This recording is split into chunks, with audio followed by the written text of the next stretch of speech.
मामले में युवाओं ने शहर में निकाली आक्रोश रैली। भगवान सिंह पौड़ी की रिपोर्ट। बीते दिनों यूके SSSC की परीक्षा का पेपर लीक होने के बाद प्रदेश भर में युवाओं में आक्रोश बढ़ गया है। इसी कड़ी में पौड़ी में युवाओं ने आक्रोश रैली निकाली। यह रैली बस अड्डे से शुरू होकर कलेक्टर भवन तक पहुंची। रैली में कॉलेज, संस्थानों और कोचिंग सेंटरों के छात्र छात्राएं शामिल रहे।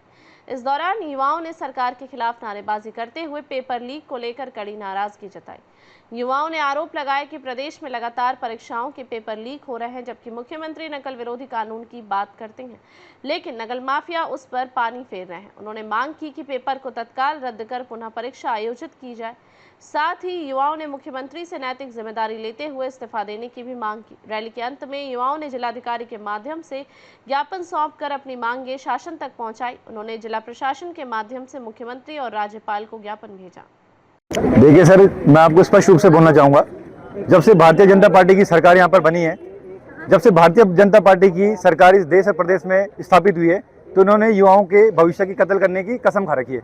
और इसमें कोई शक नहीं है, क्योंकि जब से सरकार यहाँ पर इस प्रदेश में बैठी, हर पेपर लीक है। परीक्षा हो तो परिणाम नहीं, परिणाम हो तो नियुक्तियों का नाम नहीं। और हमारा तो सीधा सवाल है, आखिर क्यों इस प्रदेश में युवाओं का सम्मान नहीं। और आज तमाम छात्र संगठनों द्वारा, तमाम छात्र छात्राओं द्वारा अपनी आवाज़ को बुलंद करते हुए ज्ञापन प्रेषित हमारे डीएम मैडम को किया गया, जो डीएम मैडम के माध्यम से राज्यपाल जी को हमने आगे फॉरवर्ड करने को कहा है। उसमें स्पष्ट रूप से हमने मांग की कि इस पेपर को रद्द किया जाए, दोबारा पेपर किया जाए और सीबीआई की मांग की जाए। और यदि इन मांगों पर जल्दी अमल नहीं किया गया तो तमाम छात्र संगठन, तमाम युवा साथी आकर यहाँ पर बड़े आंदोलन की तैयारी करेंगे। आज यहाँ पौड़ी कलेक्ट्रेट पे छात्रों के द्वारा नकल के संबंध में जो अभी हमारे यूके SSC के माध्यम से जो एग्ज़ाम कराया गया था स्नातकोत्तर के संबंध में, उनका कहना है कि इसमें सीबीआई के माध्यम से जांच कराई जाए। उनके द्वारा काफ़ी आक्रोश व्यक्त किया गया। ज्ञापन हमने प्राप्त कर लिया और इसको तत्काल ही गवर्नर साहब को इसको हम भेज रहे हैं। नहीं, इस बात को उन्होंने रखा है, लेकिन इसका निर्णय तो शासन स्तर पर ही किया जा सकता है। तो इसको हम अभी गवर्नर सर को हम भेज रहे हैं।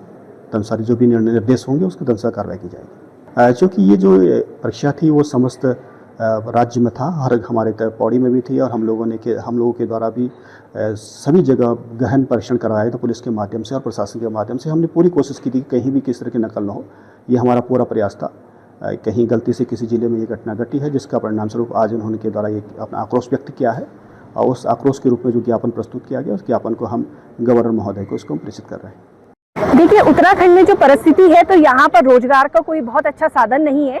तो सरकारी नौकरी पाना हर एक युवक और युवती का सपना है। बीजेपी सरकार ने वादा किया था कि नकल विरोधी कानून आने से अब आपकी नौकरी पर कोई आंच नहीं आएगी, पर वो अपना स्टेटमेंट अधूरा उन्होंने दिया था।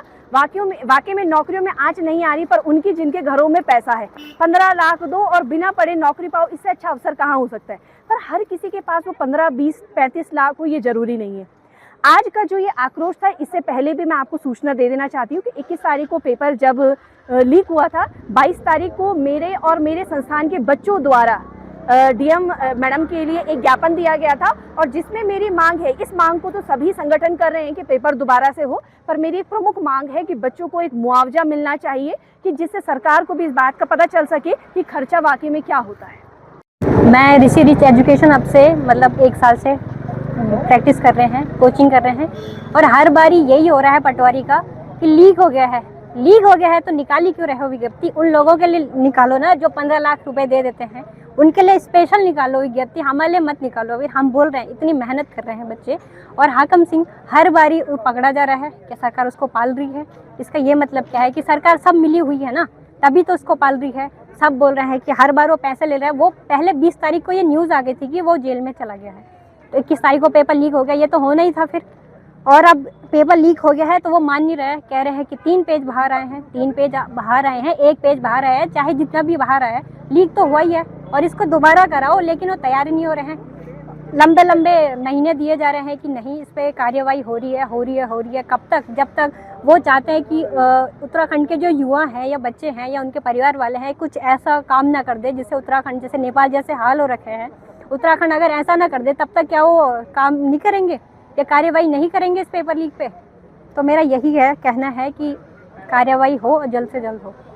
सर, तो जैसा हमें पता है कि यहाँ सब लोग एक गरीब फैमिली से आते हैं, और हमारे माँ बाप ने कई संघर्षों से हमें दूर पढ़ने के लिए भेजा, अपने घर से दूर, कि हमारा बेटा पढ़ेगा और कुछ अच्छी जॉब करेगा, अपने पैरों पे खड़ा होगा। और हम मेहनत करते हैं दिन रात, हमें पता है कि हम कितने कितने घंटे लाइब्रेरी बैठते हैं और हमारी हालत क्या होती है, सिर्फ इस उम्मीद में कि एक दिन हमारा पेपर निकलेगा और हमारी स्थिति अच्छी होगी। परंतु जब हम इतनी मेहनत करने के बाद रिजल्ट देखते हैं तो क्या पता चलता है कि पेपर के आधे घंटे बाद ही पेपर लीक हो गया। तो ये चीज़ें बहुत गलत है। और क्यों उत्तराखंड सरकार ऐसा कर रही है? जब युवा इतना मेहनत कर रहे हैं तो उनके साथ इतना अन्याय क्यों हो रहा है, सबसे पहली बात तो। और सीबीआई जांच से क्यों डर रही है? तो मेरा यही कहना है कि उन्हें सीबीआई जांच करनी चाहिए और पेपर को रद्द करना चाहिए। हम मेहनत करने के लिए तैयार है, जितनी बार ऐसा होगा हम मेहनत करेंगे, परंतु ऐसी धांधली नहीं होने देंगे। और यही कहना है मेरा कि सीबीआई जांच हो और पेपर रद्द हो, फिर से नई विज्ञप्ति निकले और इसी विज्ञप्ति पे आए। हाँ, तो ये तो होना ही चाहिए। जब एक नेता कहीं से 10 किलोमीटर भी जाए, उसे उसका किराया, खाना सब कुछ मिलता है, तो क्यों युवाओं को जो इतने साल से अपने घर से दूर है, लाइब्रेरी में बैठ रहे हैं, अपना खर्चा देख रहे हैं, कुछ लोग पार्ट टाइम जॉब करके कर रहे हैं, तो उनके लिए, उनके हक के लिए क्यों नहीं होनी चाहिए ये चीज़? ऊपर से सेंटर इतनी दूर, 100 किलोमीटर, 200 किलोमीटर, 500 किलोमीटर दूर तो सेंटर दे रहे हैं। ऐसा तो है नहीं कि हम सुबह जाएंगे शाम को आ जाएंगे, एक दिन आने जाने का हो जाता है, तो मुआवजा तो जरूर मिलना चाहिए। पिंकी नेगी।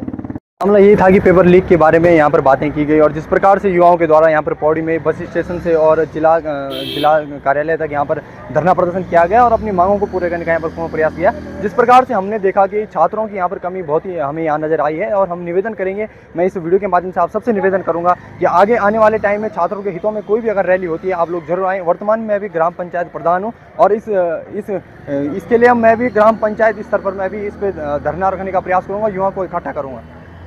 जी बिल्कुल, ये बिल्कुल सही बात है। और जिस प्रकार से राजनीति में जिस प्रकार से यहाँ पर जान पहचान बहुत सारी चीज़ें, जिस प्रकार से बच्चों के हितों को यहाँ पर, उनके अधिकारों को यहाँ पर मूल यहाँ पर विनाश करने का पूरा कार्य किया गया है यहाँ पर गवर्नमेंट के द्वारा। और जिस प्रकार से वहाँ पर पेपर लीक को कर दिया गया है। हाकम सिंह की बात करें तो अभी कहा गया है कि हाकम सिंह जेल में चला गया है, लेकिन ये बिल्कुल ज़रूरी कोई बात है नहीं। लेकिन हम इस पर भी आगे कार्रवाई करेंगे कि ऐसे जो वहाँ पर सरकार के अंदर में बैठे हैं उनको हम वहाँ से बाहर गिराएंगे और जिस प्रकार से पूरा कोशिश करेंगे उनको वहाँ से हटाया जाए। और जो भी अध्यक्ष हैं हमारे इसके, जो कि इस परीक्षा का नियोजन कर रहे हैं, ये भी इनको तत्काल कार्रवाई कर दी जाएगी। मैं भी क्योंकि पहले से ही मेरे को एक रुचि रही है अपने क्षेत्र के विकास के लिए, अपने देश के विकास के लिए, जिले के विकास के लिए, तो मैं पूर्णतः प्रयास करता रहा हूँ। और अभी भी आज भी मैं इस रैली में इसलिए मैंने भाग लिया है और हमारे क्षेत्र के भी कुछ युवा इसमें आए थे क्योंकि मैंने उनको जानकारी दी कि किस प्रकार से हमारे हितों का यहाँ पे हनन किया जा रहा है और हम पूर्ण यहाँ पर प्रयास करेंगे आगे से भी। और जिस प्रकार से मेरी रुचि की बात रही तो मेरी रुचि इसी में इसलिए आई है राजनीति में, क्योंकि मैं कुल मिला के पारदर्शिता चाहता हूँ और अपने क्षेत्र में, गाँव में एक अच्छा काम करना चाहता हूँ।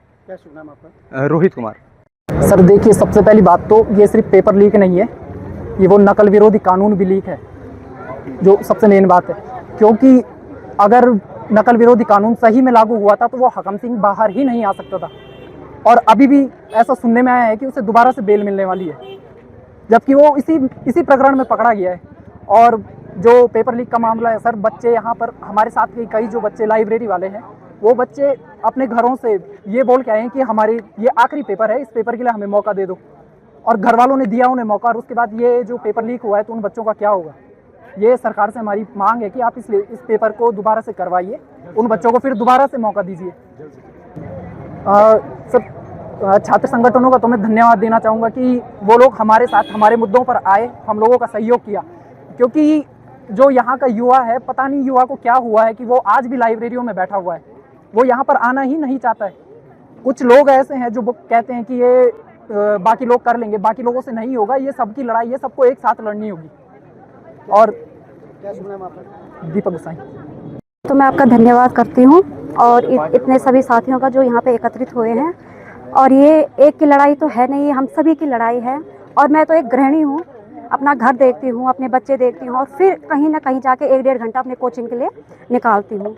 उसके बावजूद भी मेरा कोचिंग सेंटर पड़ा है बिल्कुल कोटद्वार में मेरा कोचिंग सेंटर पड़ा था। फिर मुझे बच्चों का भी देखना था, फिर मैं बच्चे ले गई, मुझे रेंट पे रूम लेना पड़ा बच्चों के साथ, फिर किसी को साथ में ले गए, हस्बैंड साथ में है नहीं, तो हर चीज़ देखनी पड़ती है। इसके बावजूद भी पेपर की तैयारी, 1 साल से मैं पेपर की तैयारी कर रही थी और मुझे कहीं ना कहीं लगता था कि शायद ही मेरा पेपर अच्छा जा रखा है, मेरा मनोबल कहता है कि मेरा पेपर अच्छा जा रखा था। लेकिन इसके पश्चात भी हमें, जैसे हम गेट से बाहर आते हैं और हमें बोला जाता है कि कोई साथ में आके बोलता है कि यार पेपर तो लीक हो गया। तो आप जान सकते हो कि एक बच्चा, एक लेडी, एक लड़का जो इतनी मेहनत करने के बावजूद भी अगर बाहर आके पेपर देके वो अच्छे से मन से आ रहा है और बाहर आके ये सुनने को मिले कि भाई पेपर तो लीक हो गया, तो कितनी वो बीतती है ना। मतलब उस दिन से तो मैं आई हूँ तो मेरे तो किताब निकालने का मन ही नहीं हो रहा है, बिल्कुल नहीं हो रहा है। मैंने बोला कि क्या फ़ायदा इतना वो करके। इसके पश्चात हम सब ये वो कर रहे हैं, घर देखते हैं, अपने बच्चे परिवार हर चीज़ को देखते हुए भी, और फिर भी ये सरकार हर बार, एक बार की बात तो ये है नहीं, हर बार की बात है, लेकिन हर बार की तरह एक जैसा नहीं होगा और अब ये हर बार की तरह नहीं होगा।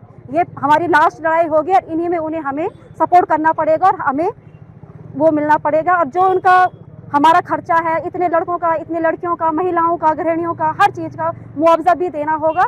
ये मेरी सरकार से मांग है और ये पेपर बिल्कुल दोबारा होगा और इसको रद्द किया जाएगा। बस, धन्यवाद।